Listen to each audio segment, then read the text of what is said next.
আসসালামু আলাইকুম। প্রিয় দর্শক, অন্য মঞ্চের আলাপচারিতায় আপনাদের সকলকে আমন্ত্রণ জানাচ্ছি।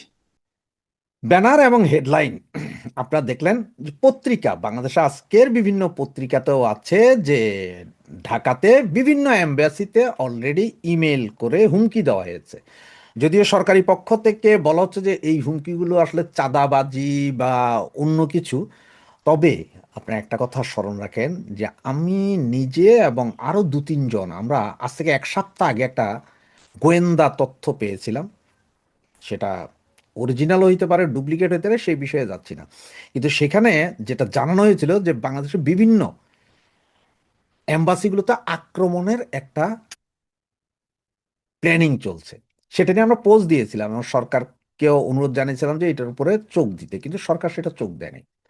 এর ভিতরে আপনারা সকলে জানেন যে জাতিসংঘের যে একটা রিপোর্ট দিয়েছিল সেখানে আল কায়দা সংশ্লিষ্ট বেশ কিছু সংগঠন বাংলাদেশে উপস্থিত আছে। এটা আপনি জানেন, আমি জানি, সকলেই জানে যে এরা যে কোনো সময় যে কোনো অকারেন্স ঘটাইতে পারে বা এখানে একটা কেন্দ্র খোলার চেষ্টা হচ্ছে। এটা যে জাতিসংঘের একটা রিপোর্ট, কিন্তু সেটাও আমাদের মন্ত্রী মহোদয় তিনি উড়িয়ে দিলেন, বললেন যে এটা কল্পনা প্রসূত, মানে এটা কল্পনা করা যায়।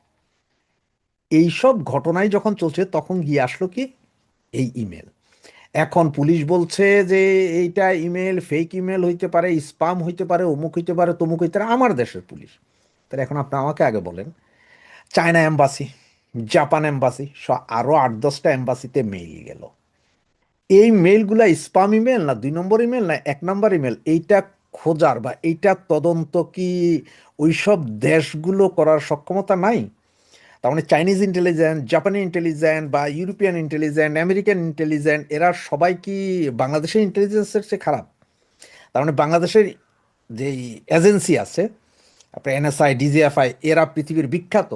এরা আপনার MI6, MI5, মোসাদ, সিআইএ, রয়ের চেয়ে বিখ্যাত, কেজিবি এদের চেয়ে বিখ্যাত। মানে এত বিখ্যাত যে ওনারা তদন্ত না করে কোনো কিছু না যায় না বইলা দিতে পারে যে আরে এটা তো স্পাম। এগুলা ফাউল কথা। তার মানে হচ্ছে যে এটা যখন ঘটে যাবে এরপরে যায় ওনারা বলে যে না, এটা তো ভুল, এটা তো হওয়ার কথা ছিল না নাকি। এখন অনেক জঙ্গি পালায়ে গেছে বলে এখন ওনারা স্বীকার করছেন যে হ্যাঁ অমুক জঙ্গিকে পুলিশ খুঁজছে, বোমা মামুনকে খুঁজছে, অমুক খুঁজছে, তমুক খুঁজছে। এখন কেন? গত 2 বছর ধরে আমরা প্রতিদিন বলতেছিলাম যে বাংলাদেশের জঙ্গিবাদের বিশাল একটা উত্থান।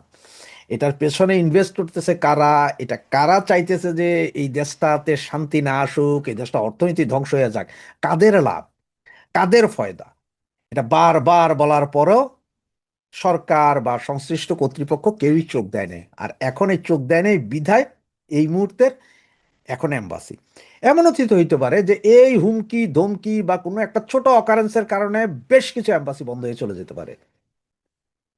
চাঁদাবাজির জন্য এক সময় 10% চাঁদা চাইছিল 2001 থেকে 2006 বিএনপির গভর্নমেন্ট যখন ছিল, তখন এই চাঁদাবাজির জন্য ওরা ব্যাপক চাঁদাবাজি, যার কারণে নরওয়ে এম্বাসি বন্ধ করে দিয়ে গেছে, একদম সাংবাদিক সম্মেলন ডেকেই এম্বাসি বন্ধ করে দিয়ে গেছিল। সেটাও আপনারা সকলে জানেন। এখন যদি আবার সেম ঘটনা হয়, আসলে দেশটা যাচ্ছে কোথায়, কি করতে চাচ্ছেন, এটা কি একটু চিন্তা করছেন? আবার আরেকটা জিনিস দেখেন যে গতকালকে আপনারা সকলে জানেন, গতকাল রাতে মধ্যরাতে রংপুরের এক বাড়ি থেকে একজন সাবেক শিক্ষক, ওনার স্ত্রী, ওনার কন্যা এবং পুত্রের মরদেহ উদ্ধার করেছে। আর সেখানে বলা হইলো কি, সর্বশেষ আজকে সকালে, যে ওখানে পাশের বিল্ডিং এ আপনার ইয়াবা সেবন করতেছিল, ওদেরকে বাধা দেওয়ার কারণে ওরা এসছে। কিভাবে? এই বিল্ডিং থেকে ওই বিল্ডিং এ লাফ দিয়ে আসছে, আইসা ঢুকলো, ঢুইকা এরপরে একের পর এক 4জনকে হত্যা করলো। ওরা ওখানে ঘরের ভিতরে গোসল করছে, খুরমা খেজুর খেয়েছে, এরপর চলে গেছে। এটা তো হিন্দু বাড়ি, খুরমা খেজুরের কাম কি? হিন্দুরা খুব একটা খুরমা খেজুর খায় না। এটা মুসলমান বাড়ি হইলে আমি বলতাম। নাকি এটা আরেক জজমিয়া নাটক সাজানো হচ্ছে? 4জন হিন্দু, একটা পরিবারের 4জন মারা গেল, সাথে আবার 2 পরিবারের 2 হিন্দু ছেলেকে ধরা হইলো, তার মানে 6টা, ইন টোটাল 3টে হিন্দু পরিবার। নাকি এগুলো করে আসলে হিন্দু নিধন চলতেছে? একটু চিন্তা করেন। এমন যে আমরা ওই যে ফ্রি ফায়ার গেম খেলেন আপনারা, যে শত্রু একটারে মারছেন, আরেকটা সামনে আসছে, ওইটারও মারছেন, ওইটারও মারছেন, ওইটারও মারছেন, আপনি খালি মাইরে মাইরে আগাই যাইতেছেন। তো এরাও কি প্রথমে ধরেন বাপ আসছে সিঁড়িতে, বাপেরে মারলো, মা আসছে, এরপরে এ কি হলো বলে চিল্লাইছে আর আপনি তলোয়ার দিয়া কোপাই দিচ্ছেন, এরপরে মেয়ে আসলো, তোকে ছাড়বো না ডাকু, এরপরে ছেলে আসলো, তোকে আমি দেখে নিব, একের পর এক এরকম এতগুলো মার্ডার হইল, আশপাশের কোনো একটা লোক জানলো না, 4 দিন ধরে বিদ্যুৎ বন্ধ, সবকিছু একটু একটু ছোট ছোট করে খেয়াল করেন, দেখবেন অনেক কিছু, অনেক কিছুই পাবেন। বাংলাদেশে হামের টিকা নাই, মানুষ কষ্টে আছে, তেল নাই, গ্যাস নাই, বিদ্যুৎ নাই, সেখানে 1,132 কোটি টাকা ব্যয়ে সেনাবাহিনীর জন্য করা হচ্ছে কি, বাড়ি করা হচ্ছে। কেন? ওরা কি আরবের খুরমা খেজুর যে ওদের জন্য বাড়ি করতে হবে যেখানে মানুষ খাইতে পাইতেছে না বাংলাদেশের? সেই জায়গায় 1,100 কত কোটি টাকা নাকি সেনাবাহিনীর তোষণ নীতি চলছে, যে জুতা চাটা চলতেছে যাতে আমার ক্ষমতা ঠিক থাকে, সব লয়ে যাও সেনাবাহিনী। তো বাংলাদেশ আসলে কোন দিকে যাচ্ছে সেটা যেমন দেখেন, এই যে সেনাবাহিনীর পিছনে এখন বিলিয়ন বিলিয়ন ডলার খরচ করতেছে, সেম পাকিস্তান মডেল। পাকিস্তানে যেমন সেনাবাহিনী সব খায়, পাবলিক পায় না, সেম মডেলটাই বাংলাদেশে আছে। তো এগুলো সব চিন্তা করেন, দেখেন। তবে এম্বাসিতে এই যে হামলার কথা, আগামী 2 দিন পরে বা 1 সপ্তাহ পরে বা 1 মাসের ভিতরে যদি কোনো একটা এম্বাসিতে এরকম হামলা হয়ে যায়, একটা বোমাও ফুটে, সেটা যে আমাদের কোথায় নিয়ে যাবে সেটা চিন্তা করেন। তো আজকে এই মুহূর্তে এখান থেকে বিদায় নিচ্ছি। নেক্সট টাইম আবার দেখা হবে হয়তো অন্য কোনো কন্টেন্টে। বাংলাদেশের ভেতরে যারা বসবাস করছেন তারা জীবনকে যেভাবে দেখছেন, আর আমরা বাংলাদেশের বাইরে যারা বসবাস করছি তারাও কিন্তু বাংলাদেশের জীবনকে, বাংলাদেশকে খুব কমভাবে অবলোকন করছি না। কারণ আমাদের সবার সম্পর্ক, আমাদের সবার সূত্র, আমাদের জীবন, আমাদের আত্মীয় স্বজন বাংলাদেশেই কিন্তু রয়েছে। তারেক রহমানের সরকার ক্ষমতা গ্রহণ করেছেন, 6 মাস অতিক্রান্ত হলো। এই 6 মাসে বাংলাদেশে অসাম্প্রদায়িক চেতনা কিভাবে বুলুণ্ঠিত হয়েছে, ভিন্ন মতের, ভিন্ন পথের এবং ভিন্ন ধর্মের মানুষের প্রতি কিভাবে সহিংসতা বাড়ছে, সেটার একটা চিত্র যদি আমি বলি, গতকালের ঘটনা। গতকালে রংপুরে, আপনারা জানেন রংপুরে 4 জন খুনের একটি ঘটনা ঘটেছে। খুন হয়েছেন কে? খুন হয়েছেন রংপুর জেলা স্কুলের শিক্ষক গণপতি চক্রবর্তী, যিনি সাম্প্রতিক অবসরে গিয়েছেন। খুন হয়েছেন তার স্ত্রী এবং খুন হয়েছেন তার 2 সন্তান, যাদের কারো বয়স 26 বছর আর কারো বয়স মাত্র 12 বছর। এই পরিবারের কর্ত্রী প্রীতিলতা চক্রবর্তী ওরফে বুলা, আর মেয়ে আগামী চক্রবর্তী, বয়স 26, এবং একমাত্র ছেলে প্রিয়ম চক্রবর্তী, বয়স 12। এই 4 জনকে নির্মমভাবে হত্যা করার একদিন পর বাংলাদেশের পুলিশ একটি ইনকোয়ারি দিলেন, এটি তথ্য দিলেন আমাদেরকে যে আরও 2 জন হিন্দু ছেলে, তারা যুবক নয়, তারা কিশোর, যাদের বয়স এখনো 18 বছর হয়নি, তারা ইয়াবা সেবনে বাধা দেওয়ার কারণে পুরো পরিবারটিকে হত্যা করেছে। এই কথাটি যে যাই বিশ্বাস করুক, আমি বিশ্বাস করি না। কারণ এটি হচ্ছে আরেকটি নাটক। নাটকটি কি আপনারা জানেন? যে ওই যে একটি বাসে, ঢাকায় যখন একটা বাসে হামলা হয়, ওই বাসে হামলার পর পেট্রোল বোমা হামলা হয়, সেখান থেকে, এবং আরও একটি ঘটনা আছে 21শে আগস্টের গ্রেনেড হামলা মামলা। এইসব মামলায় কিছু সাজানো তথ্য দেওয়া হয়েছিল। এবং বিশেষ করে আপনারা একটি নাটকের কথা জানেন, তার নাম হচ্ছে জজ মিয়া নাটক। জজ মিয়া জেলে থাকা অবস্থায় কিভাবে তাকে প্রতি মাসে বেতন দিয়ে, মিথ্যা সাক্ষী দিয়ে একটি মামলার চার্জশিট দেওয়া হয়েছিল, একটি মামলার তদন্ত শেষ করা হয়েছিল। পরবর্তীতে যখন দিন বদল হয়, তখন জজ মিয়া বললেন, আমার পরিবারকে প্রতি মাসে 3,000, তখনকার দিনে 3,000 বা 8,000 টাকা করে দিয়ে আমাকে জেলে রেখে আমাকে এই কথাটি স্বীকারোক্তি দিতে বাধ্য করা হয়েছিল।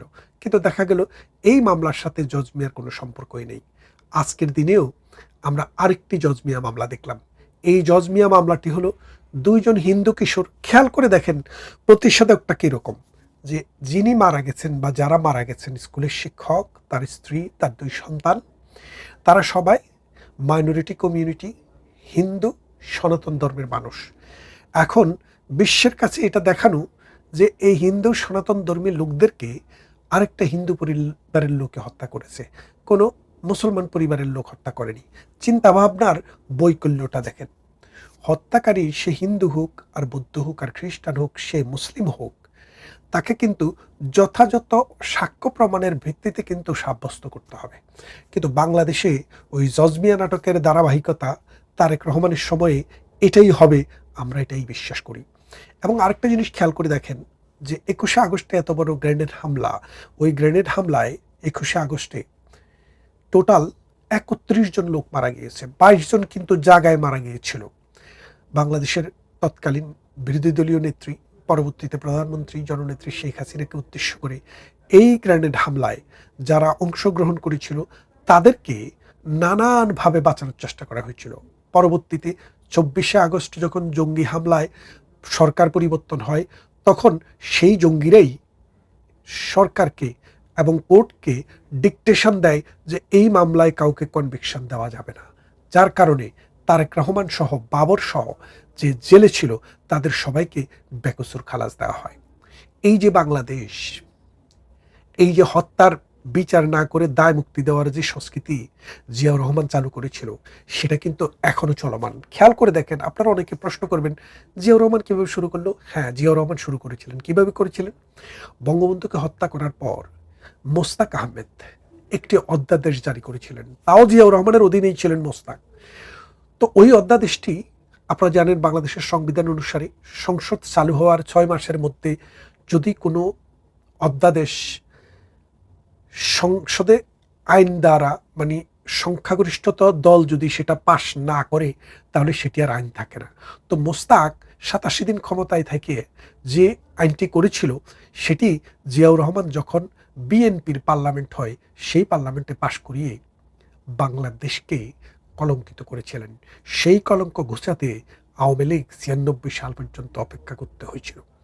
ঠিক তেমনি এখন আবার জিয়াউর রহমানের ছেলে কি করলেন, যে এই জঙ্গি হামলার পর 15ই আগস্ট যেরকম একটি জঙ্গি হামলা বাংলাদেশে হয়েছিল আমেরিকার স্পন্সরশিপে, আমেরিকার অর্থে, দেশীয় সেনাবাহিনীর একটি অংশ দিয়ে, ঠিক এবারে 24-এর হামলাটিও কিন্তু একইভাবে হয়েছে। কেমন আপনি দেখেন যে হামলা করার জন্য পুলিশকে ডিঅ্যাক্টিভেট করা, আওয়ামী লীগের নেতাকর্মীদেরকে মাঠে নামতে না দেওয়া, এই পরামর্শটি প্রধানমন্ত্রীকে দিয়েছিলেন, আওয়ামী লীগের প্রধানকে দিয়েছিলেন। দেওয়ার পর তিনি তার কথা মতো আওয়ামী লীগের কর্মীদেরকে মাঠে নামতে দেননি।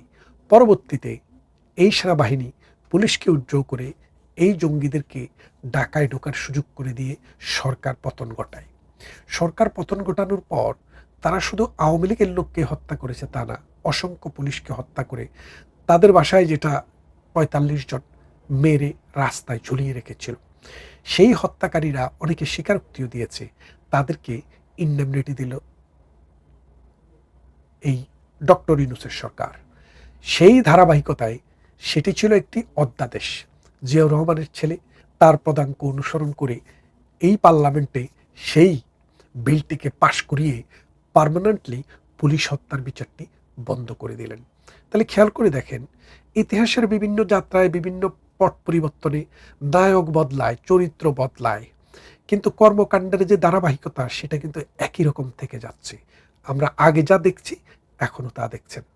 1975 সালে বঙ্গবন্ধুকে হত্যা করার পরে সংখ্যালঘু হিন্দু সম্প্রদায়, বৌদ্ধ খ্রিস্টান সম্প্রদায়ের উপরে সারা দেশে মৌলবাদী, কট্টরপন্থী এবং সাম্প্রদায়িক শক্তি যেইভাবে অত্যাচার, নির্যাতন, নিগৃহীত করা হয়েছিল, ঠিক একইভাবে 5 আগস্ট পরবর্তী সময়ে 2024-এর বিএনপি, জামাত এবং অন্যান্য খুচরা পার্টি এনসিপি সহ বাংলাদেশের অসাম্প্রদায়িক চেতনাকে বুলন্ডিত করে, বিশেষ করে হিন্দু সম্প্রদায়, মাইনরিটি কমিউনিটির উপরে নির্যাতনের স্টিম রোলার চালাচ্ছে।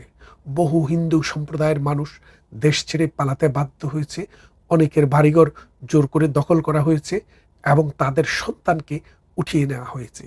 আমি একটি রিপোর্টের কথা বলি, এই রিপোর্টটি আপনারা যদি দেখেন দেখবেন। এই রিপোর্টটি গতকাল মানব জমিনে প্রকাশিত হয়েছে। রিপোর্টটির শিরোনাম ছিল আপনার স্বামী কিডন্যাপ হয়েছে, দ্রুত টাকা পাঠান। সেখানে নিচের হেডলাইনটি হলো 6 মাসে 512 জন অপহরণ। খেয়াল করে দেখেন, মায়ের ডাক বাবার ডাক নামে পিটার হাসের অর্থায়নে বাংলাদেশে অপহরণ নাটকের যেই ফেরিস্তি আমরা দেখেছি, সেখানে 17 বছরে 50 জনকে ওরা খুঁজে পায়নি। মানে 17 বছরে 50 জনকেও অপহরিত হয়েছে বা গুম হয়েছে এটা প্রমাণ দিতে পারেনি। কিন্তু এই পত্রিকা তারেক রহমানের সময়ে পত্রিকায় লিখছিল যে 6 মাসে 512 জন অপহরণ। খেয়াল করে দেখেন, 5 বছরের সরকারের মেয়াদ যদি হয়, 6 মাসে যদি 6 মাসে 512 জন হয়, যদি স্ট্যান্ডার্ড 500 ধরেন, বছরে 1000, তাহলে আগামী 5 বছরে আপনি 5000 গুমের সিরিয়ালে আপনি আছেন। কে কখন গুম হবে আমিও জানি না, আপনিও জানেন না, কিন্তু আপনাকে গুম করবে। কারণ এখন যে সরকার আছে, এনসিপি বলেন, জামাত বলেন, বিএনপি বলেন, এরা হলো একে বৃন্তে দুটি ফুল বা অজস্র ফুল। তারা নানান কথা বলে। আপনি দেখেছেন এই আমাদের নতুন প্রেসিডেন্ট হলেন, তার নাম মির্জা ফখরুল ইসলাম। দীর্ঘদিন তিনি কি ছিলেন? বিএনপির মহাসচিব ছিলেন। তো তার বিরুদ্ধে কিন্তু আরেকজন আল্লাহর ওলিকে প্রার্থী করা হয়েছিল। এটাও এক ধরনের নাটক আর কি। বিএনপি তো নাটক পছন্দ করেন, আমরা নাটক পছন্দ করি না, তারা নাটক পছন্দ করেন। সেই জন্য নির্বাচন নাটক। এবং তারা বলছিলেন বিশ্ববাসী ওদের আগ্রহে তাকিয়ে আছে। আচ্ছা বলেন তো, যাদের সর্বসাকুল্যে 100 জন এমপি নেই, তারা নাকি বিশ্ববাসীকে অধীর আগ্রহে অপেক্ষা করে রেখেছে। এবং নির্বাচনের 2 দিন আগে তারা প্রজ্ঞাপন জারি করলেন, যদি কোনো লোক দলের প্রার্থীর বিরুদ্ধে ভোট দেয়, তাইলে আর্টিকেল 70 অর্থাৎ ফ্লোর ক্রসিংয়ে পড়বে, তার সদস্যপদ বাতিল হয়ে যাবে। তাহলে বলেন তো, বিএনপি, জামাত অথবা এনসিপি যদি তার দল সরাসরি কোনো ব্যক্তিকে ভোট দেওয়ার জন্য নির্দেশ দেয়, সেই নির্দেশটি অমান্য করার ক্ষমতা কারো আছে? নেই। তাহলে এই যে প্রহসন, শেখ হাসিনা এইসব প্রহসন বিশ্বাস করেন না, নাটক পছন্দ করেন না। তারা একের পর এক নাটক করছেন। এখন যে কথাটি বলছি, যে রংপুরে যে পরিবারটিকে নিচ্ছিন্ন করে দেওয়া হলো, আপনারা যদি একটু ভালো করে খোঁজ করে দেখেন, আন্তর্জাতিক গোয়েন্দা সংস্থাকে এনে যদি দেখেন, এবং একটা যদি বিচার বিভাগীয় একটি কমিশন করে দেখেন, আপনারা দেখবেন যে সেখানে এই হিন্দুর সম্পত্তি দখল করার জন্য বিএনপি, জামাত এবং এনসিপির লোকেরাই এই পরিবারটিকে হত্যা করেছে। হত্যা করে ওই 2 জন কিশোরের ঘাড়ে দোষ চাপিয়ে দিয়ে কে জানি তাদেরকে মাসে মাসে বেতন দেওয়ারও কোনো ব্যবস্থা করেছে কিনা। দেখবেন আজ না হোক কাল, কাল না হোক পরশু।